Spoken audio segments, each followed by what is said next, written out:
जैसा कि आपको पता है कि फोटोसिंथेसिस में कार्बन डाइऑक्साइड पानी के साथ रिएक्ट करता है और क्या बनाता है, ग्लूकोज बनाता है, वाटर बनाता है और ऑक्सीजन बनाता है। ठीक है, लेकिन ये अभी तक नहीं पता चला था कि जो ऑक्सीजन रिलीज होता है फोटोसिंथेसिस में वो कार्बन डाइऑक्साइड वाला ऑक्सीजन है कि पानी वाला है। जो ऑक्सीजन रिलीज होता है वो कार्बन डाइऑक्साइड से रिलीज होता है कि पानी से रिलीज होता है। आखिर ये ऑक्सीजन आया कहाँ से? तो एक साइंटिस्ट थे जिनका नाम आप जानते हो, वान नील। इन्होंने 1931 में ये प्रूफ किया था बैक्टीरिया लेकर कि जो बैक्टीरिया है वो हाइड्रोजन सल्फाइड यानी कि H2S और कार्बन डाइऑक्साइड की मदद से कार्बोहाइड्रेट का सिंथेसिस करती है। लेकिन यहाँ पर तो H2S है और प्लांट में हम लोग H2O के बारे में पढ़ते हैं कि प्लांट H2O और CO2 का यूज करके कार्बोहाइड्रेट, ऑक्सीजन और H2O निकालता है। लेकिन उन्होंने, वान नील ने जो एक्सपेरिमेंट किया वो किस पे किया था? वो बैक्टीरिया पे किया था। और बैक्टीरिया जो यूज़ कर रही थी वो H2O नहीं H2S यूज़ कर रही थी, हाइड्रोजन सल्फाइड यूज़ कर रही थी। तो बाद में वान नील ने क्या पास्चुलेट दिया? उन्होंने कहा कि भैया ग्रीन प्लांट जो होता है उसमें वाटर यूटिलाइज होता है H2S की जगह, इसीलिए वहाँ पर ऑक्सीजन इवाल्व होता है। लेकिन बैक्टीरिया ऑक्सीजन इवाल्व नहीं करती है, बैक्टीरिया से वहाँ पे ऑक्सीजन की जगह सल्फ़र निकलता है। उसके बाद से एक और साइंटिस्ट आए जिनका नाम था रूबेन। रूबेन ने यही बात कंफर्म कर दी, बैक्टीरिया वाली बात जो है कंफर्म कर दी कि बैक्टीरिया के एग्जाम्पल की वजह से हमें ये पता चलता है कि अगर H2O की जगह आप H2S यूज कर दो तो सल्फ़र निकलेगा, ऑक्सीजन नहीं निकलेगा। यानी कि कार्बन डाइऑक्साइड से ऑक्सीजन नहीं आता है, कार्बन डाइऑक्साइड से सीधे क्या बनता है? कार्बोहाइड्रेट बनता है। और जो ऑक्सीजन आता है वो कहाँ से आता है?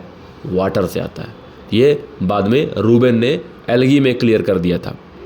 और एक चीज़ और, जो रूबेन नाम के साइंटिस्ट थे, रूबेन ने यहाँ पर इस बात को प्रूव करने के लिए हैवी ऑक्सीजन लिया था, O18 हैवी ऑक्सीजन लिया था रूबेन ने। अब आपको अच्छी तरीके से पता है कि जब भी लाइट फॉल होती है लीफ पे तो वहाँ पर बहुत सारे लोग होते हैं जो लाइट को कैप्चर करने के लिए होते हैं और मिलकर एक सिस्टम बनाते हैं जिसको कहते हैं light harvesting system, light harvesting complex. और यहाँ पर हम लोग को क्लोरोफिल ए का फोटो एक्साइटेशन देखने को भी मिलता है। तो वान नील के एक्सपेरिमेंट से ये सारी बातें प्रूफ हो गई थी कि कार्बन डाइऑक्साइड कार्बोहाइड्रेट में कन्वर्ट होता है और जो वाटर होता है उसी से ऑक्सीजन यहाँ पर निकलता है। बाद में बेटा एक साइंटिस्ट और आते हैं जिनका नाम था रॉबर्ट हिल। बहुत सारी बातें फोटोसिंथेसिस में रॉबर्ट हिल ने बताई है, बहुत सारी चीज़ें उन्होंने डेमोन्स्ट्रेट की हैं। उन्होंने आइसोलेटेड क्लोरोप्लास्ट का रिएक्शन देखा था जिसमें उन्होंने देखा किस तरीके से पानी से ऑक्सीजन निकल रहा है। उन्होंने इलेक्ट्रॉन एक्सेप्टर का भी यूज़ बताया था वहाँ पर। तो बाद में इस पूरे रिएक्शन को हिल रिएक्शन के नाम से जाना लगेगा, है ना, जाना जाने लगा। बाद में बेटा हिल रिएक्शन से क्या प्रूफ होता है? तो हिल रिएक्शन ये कहता है कि फोटोसिंथेसिस में ऑक्सीजन जो होता है वो क्लियरली वाटर से ही निकलता है और कहीं से नहीं आता है। हिल रिएक्शन से एकदम बिल्कुल प्रूफ हो गया क्योंकि इन्होंने इलेक्ट्रॉन एक्सेप्टर का यूज़ करके बता दिया किस तरीके से। और जिस इलेक्ट्रॉन एक्सेप्टर का इन्होंने यूज़ किया था उसका नाम था फेरी साइनाइड, इन्होंने यूज़ किया था। तो कई सारे साइंटिस्ट इस तरीके से इन्वॉल्व होते गए और रॉबर्ट हिल ने लाइट रिएक्शन के बारे में बताया कि जो फोटोसिंथेसिस होती है वो दो फेस में होती है, एक लाइट फेस में होती है, एक डार्क फेस में होती है। इसीलिए जो लाइट रिएक्शन था उसको हिल रिएक्शन भी बोलते हैं और जो डार्क रिएक्शन है उसको ब्लैकमैन रिएक्शन बोलते हैं। लाइट रिएक्शन जो होता है वो लाइट फेस में होता है, लाइट के प्रेजेंस में होता है, और जो डार्क रिएक्शन होता है वो लाइट इंडिपेंडेंट होता है। ऐसा नहीं है कि वो डार्क में होता है या डे टाइम में होता है, वो लाइट इंडिपेंडेंट होता है। लाइट रहे ना रहे उसको लाइट रिएक्शन में बने हुए प्रोडक्ट से मतलब है। और लाइट रिएक्शन में जो प्रोडक्ट बनता है वो होता है ATP और NADPH, ATP एंड NADPH। इसी फार्म में वहाँ पर एनर्जी स्टोर होती है। बाद में ATP और NADPH जो लाइट रिएक्शन में बनते हैं, लाइट रिएक्शन में, लाइट के प्रेजेंस में ATP और NADPH का बनना कहलाता है फोटोफास्फोराइलेशन। फोटोफास्फोराइलेशन कहलाता है।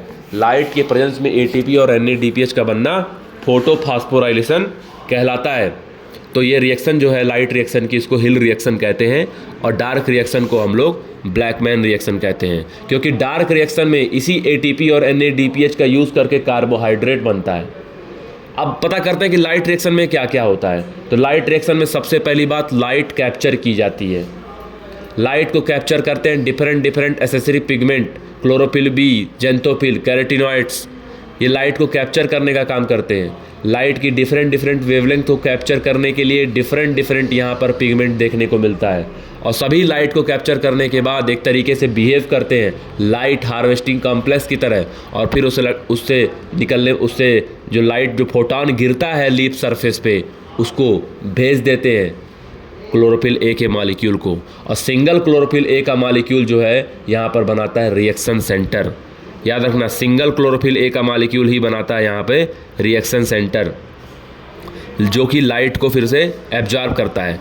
लाइट एब्जॉर्ब जो इलेक्ट्रॉन को वहाँ पर एक्सेप्ट करेगा, सारे पिगमेंट अपने लाइट को एब्जॉर्ब करके उसी को भेज देते हैं।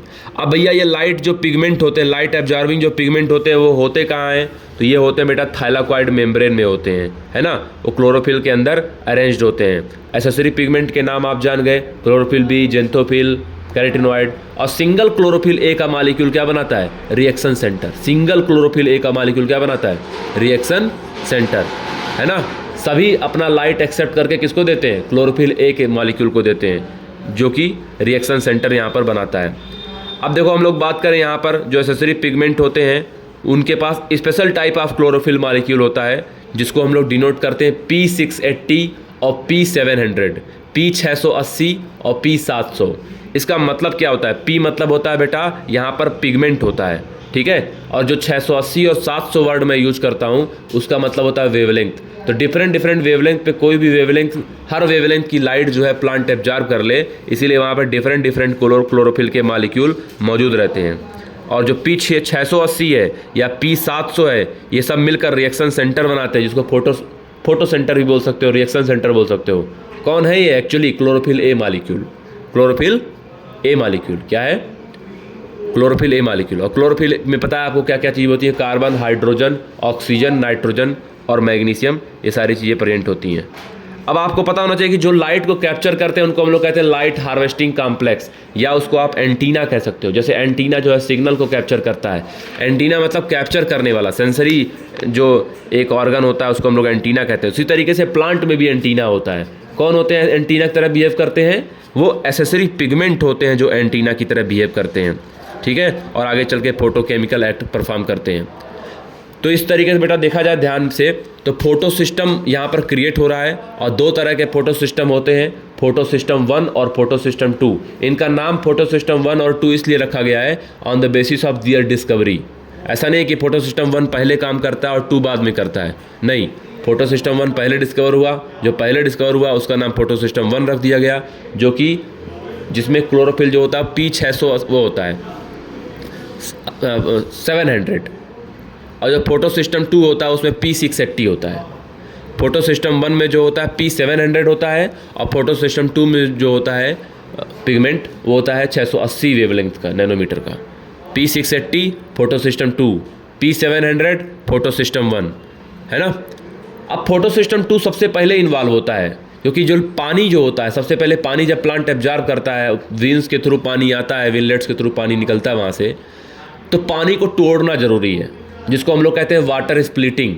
और लाइट के प्रेजेंस में ही पानी टूटता है, तो उसको हम लोग कहते हैं क्या? Water splitting, photolysis. तो जब पानी टूटता है, वाटर जब टूटेगा, तो वहाँ से ऑक्सीजन का इवोल्यूशन होगा, वहाँ से प्रोटॉन निकलेंगे, वहाँ से इलेक्ट्रॉन निकलेगा। तो इस प्रोसेस को हम लोग कहते हैं फोटोलिसिस। और फोटोलिसिस में जो फोटो सिस्टम इन्वॉल्व होता है वो बेटा होता है फोटो सिस्टम 2। यानी कि ये जो फोटो सिस्टम 2 होता है वही फोटोलिसिस ऑफ वाटर करवाता है, और वही ऑक्सीजन को रिलीज करवाता है। ऑक्सीजन का रिलीज होना, पानी का टूटना, फिर ऑक्सीजन का रिलीज होना, ये फोटो सिस्टम 2 से रिलेटेड होता है, ठीक है। अब जब इलेक्ट्रॉन इससे रिलीज होगा, क्लोरोफिल मॉलिक्यूल ऑक्सीडाइज होगा, तो इलेक्ट्रॉन निकलेगा, और इलेक्ट्रॉन जो होता है बेटा फोटो सिस्टम 2 से आगे बढ़ता है, और उस फोटो सिस्टम 2 से उस इलेक्ट्रॉन को कैप्चर करने का काम करता है फोटो सिस्टम 1, यानी P700 उसको कैप्चर करने का काम करता है। अब देखो भाई याद रखना, ऑक्सीजन जो होता है हमेशा बेटा बाई प्रोडक्ट होता है फोटोसिंथेसाइजिंग प्लांट में। Oxygen is by product, main product जो होता है वो कार्बोहाइड्रेट ही होता है। और प्रोटॉन जो होते हैं वो कहाँ इकट्ठा होते हैं, इलेक्ट्रॉन आपको पता चल गया। प्रोटॉन जो होते हैं वो इकट्ठा होते हैं थाइलाकॉइड के अंदर, और वहाँ पर क्रिएट करते हैं बेटा प्रोटॉन ग्रेडियंट क्रिएट करते हैं। और जो फोटो सिस्टम 1 होता है, जिसको हम लोग कह सकते हैं P700, उसका 700 नैनोमीटर तक वो है ना, उसके बियॉन्ड करता है। तो ये एक एनर्जी रिच इलेक्ट्रॉन इमिट करता है यहाँ से अपने रिएक्शन सेंटर से। और यहाँ पर देखेंगे तो जो NADP होती है यहाँ पर बनेगी, NADPH में कन्वर्ट हो जाएगी, है ना। ये फोटो सिस्टम 1 और फोटो सिस्टम 2 ये दोनों इन्वॉल्व होते हैं यहाँ पर, ATP और NADPH बनाते हैं, और NADPH में कन्वर्ट हो जाएगा। NADP जो होगा वो NADPH में कन्वर्ट हो जाएगा फोटो सिस्टम 1। यानी लाइट के प्रेजेंस में ATP और NADPH का फॉर्मेशन कहलाता है फोटोफॉस्फोराइलेशन। अब ये फोटोफॉस्फोराइलेशन जो होता है साइक्लिक और नॉन साइक्लिक दोनों होता है, लेकिन फ़र्क ये होता है कि जो साइक्लिक फोटोफॉस्फोराइलेशन होता है वो रेयर होता है, कुछ ही ऐसे फोटोसिंथेसिस करने वाले प्लांट में ये पाया जाता है। तो साइक्लिक फोटोफॉस्फोराइलेशन में सिर्फ और सिर्फ बेटा फोटो सिस्टम 1 इन्वॉल्व होता है, और जो नॉन साइक्लिक फोटोफॉस्फोराइलेशन होता है उसमें फोटो सिस्टम 1 और फोटो सिस्टम 2 दोनों इन्वॉल्व होते हैं। साइक्लिक में सिर्फ फोटो सिस्टम 1 इन्वॉल्व होता है, और नॉन साइक्लिक में फोटो सिस्टम 1 और फोटो सिस्टम 2 दोनों इन्वॉल्व होते हैं। तो साइक्लिक फोटो की बात करेगा तो ओनली PS1 यानी P700 इन्वॉल्व होगा, इलेक्ट्रॉन ट्रांसपोर्ट होगा फोटो सिस्टम 1 से, उसको एक्सेप्ट करेगा, फिर वापस वो इलेक्ट्रॉन चला आता है। साइक्लिक इसीलिए बोलते हैं क्योंकि इलेक्ट्रॉन जहाँ से चलता है वहीं चलाता है वापस, इसीलिए उसको क्या बोलते हैं, साइक्लिक फोटोफॉस्फोराइलेशन। और नॉन साइक्लिक में जहाँ से इलेक्ट्रॉन चलता है वहाँ लौट कर वापस नहीं आता है। नॉन साइक्लिक में बेटा यहाँ पर आपको दिखेगा ATP भी बनेगा, NADPH भी बनता यहाँ पर दिखेगा, लेकिन यहाँ पर आपको साइक्लिक फोटोफॉस्फोराइलेशन में due to absence of NADP reductase enzyme NADP reduce ही नहीं होगा NADPH में, तो यहाँ पर आपको NADPH बनता नहीं दिखेगा। सिर्फ यहाँ पर बेटा ATP बनता है, 2 स्टेप में ATP बनता है। तो नॉन साइक्लिक में ATP और NADPH दोनों बनते हैं। नॉन साइक्लिक में फोटो सिस्टम 1 भी होता है 2 भी होता है, दोनों होते हैं। तो क्या होता है यहाँ पर नॉन साइक्लिक में फोटो सिस्टम 2 से इलेक्ट्रॉन बाहर निकलता है, उसको इलेक्ट्रॉन एक्सेप्ट करता है, इलेक्ट्रॉन ट्रांसपोर्ट सिस्टम के पास जाता है, फिर फोटो सिस्टम 1 के पास आता है। तो दोनों काम होता है। जब फोटो सिस्टम 2 से इलेक्ट्रॉन फोटो सिस्टम 1 की तरफ जाता है through the electron transport system, तो वहाँ ATP बनता है। और जब फोटो सिस्टम 1 से इलेक्ट्रॉन ऊपर एक्साइट होके जाता है तो वहाँ पे NADP रिड्यूस होकर NADPH बनाता है। तो ये जो रिड्यूस्ड NADP है वो अब NADPH बन जाता है, और इसी से बाद में कार्बन डाइऑक्साइड का यूज करके वहाँ पर हम लोग डार्क रिएक्शन में कार्बोहाइड्रेट का फॉर्मेशन करते हैं। तो ये होता है साइक्लिक और नॉन साइक्लिक फोटोफॉस्फोराइलेशन। तो लगातार फोटोन की नीड होती है, लगातार इलेक्ट्रॉन की नीड होती है फोटो सिस्टम 2 को, और लगातार वाटर मॉलिक्यूल ब्रेक होता रहता है, इसीलिए लगातार इलेक्ट्रॉन की सप्लाई बनी रहती है। बहुत ज़रूरी है लगातार इलेक्ट्रॉन मिलता रहे, लगातार इलेक्ट्रॉन मिलना बहुत ज़रूरी है। तो इलेक्ट्रॉन क्योंकि आगे चलकर इसी से हम लोग यहाँ पर ATP बनाएंगे, प्रोटॉन ग्रेडियंट क्रिएट करेंगे, और उसी ATP और NADPH का यूज़ करके हम लोग कार्बोहाइड्रेट का फॉर्मेशन करेंगे। कहाँ पे, डार्क रिएक्शन में करेंगे। ठीक है, तो आगे हम लोग नेक्स्ट कंटिन्यू करेंगे।